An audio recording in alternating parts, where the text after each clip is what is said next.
So till now we have discussed about the problems that to be considered while discussing transportation of ions across biological membrane. So we'll sum up what we have seen in previous two videos. So then we'll continue. Okay. So basically transport of ion across biological membrane is very important. So the transport is actually most of the cell it acquires molecules or ion from the surrounding extracellular fluid. Okay, so and sometimes also there is unceasing traffic of in and out molecules through its plasma membrane. Example of sodium, calcium, glucose and all. Then in case of eukaryotes, there is also transport in and out of this membrane bounded intracellular compartments. There it is examples of proteins, mRNA, calcium, ATP and all. And now the problems that should be considered are relative concentration and the lipid bilayers are impermeable. Impermeability of lipid bilayer. So relative concentration means basically the transport of molecules and ions are occurring down their concentration gradients, that is from a region of high concentration to a region of low concentration. So molecules and ions, if it is needed to be transported against this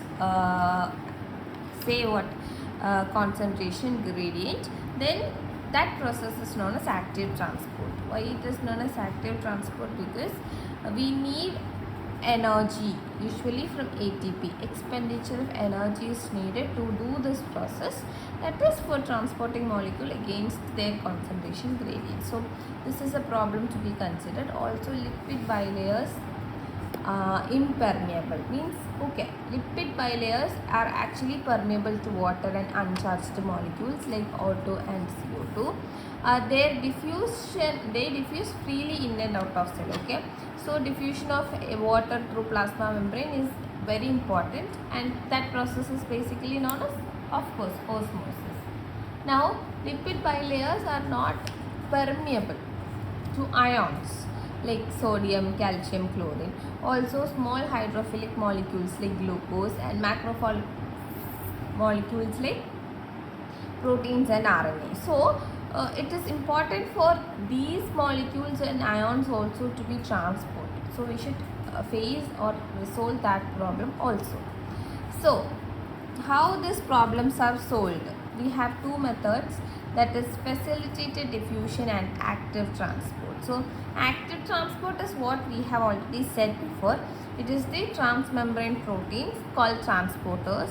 We use energy for forcing molecule. Actually molecules can't go easily or freely from a region of against their concentration gradient. So it should be, we have to give some force, we have to pressure this molecule, we have to force these molecules to transport. To do so, that is why it is required the expenditure of energy.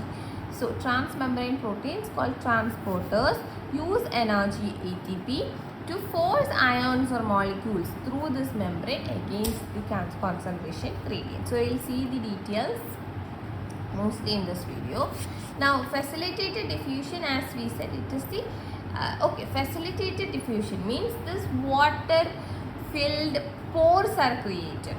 Water facilitated means we should first remember, this transmembrane proteins or transporters, they create water filled pores, and through which small ions and small hydrophilic molecules can pass by diffusion. As you know, of course, water is permeable, right?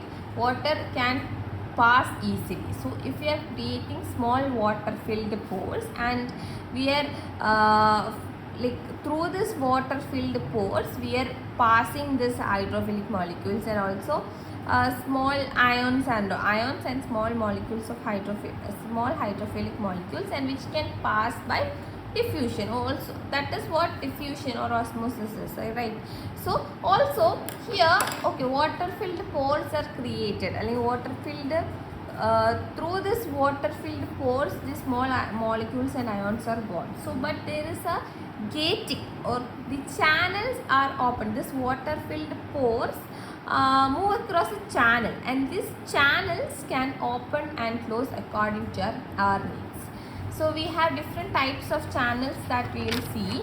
I think in previous video we have seen some of the gates, so we'll just fastly go across it. So facilitated diffusion, as it takes place through proteins and assemblies of proteins embedded in plasma membrane. That is how this takes transmembrane proteins or transporters form. They itself form a water filled channel or water filled pore through which this ions and small hydrophilic molecules can pass. So these transmembrane channels means the actually these pores or channels both are same, okay. So this transmembrane water filled channels that permit diffusion can open and close. This is known as the